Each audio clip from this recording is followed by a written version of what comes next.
Hi అండి. పసుపు కుంకానికి పిలిస్తే 10 మైళ్ళ దూరంలో ఉన్న వెళ్ళి తెచ్చుకోవాలి అని అంటుంటారు. అలాంటిది ఇంటి పక్కనే ఉన్న శంకర్ మఠంలో కైలాసగౌరి నోముంది అంటే వెళ్ళకుండా ఉంటామా చెప్పండి. నేనైతే నిన్నంతా చాలా స్ట్రైన్ అయ్యాను. అస్సలు మార్నింగ్ యాక్టివ్గా పని చేయలేకపోయాను. అయినా కూడా చకచకా వంట చేసేసి టైంకి పిల్లలకి లంచ్ బాక్సులు ఇచ్చి వాళ్ళని పంపించేసి ఇంట్లో పనులన్నీ పూర్తి చేసుకొని ఇక్కడికైతే వచ్చేసానండి. చక్కగా నోమైతే పుచ్చుకున్నాను. చాలా బాగుంటుందండి. చేసుకునే వాళ్ళకి ఎంత సంతోషంగా ఉంటుందో చూడ్డానికి మనకి కూడా కన్నుల పండుగగా ఉంటుంది నోము.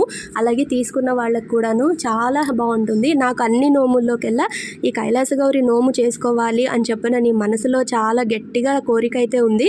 మా వారిని అయితే అడిగాను, తప్పకుండా చేసుకుందువు భార్గవి, కొంచెం టైం ఇవ్వు, కొంచెం ఖర్చుతో కూడుకున్న నోమది అని చెప్పారు. అవునండి అని అన్నాను.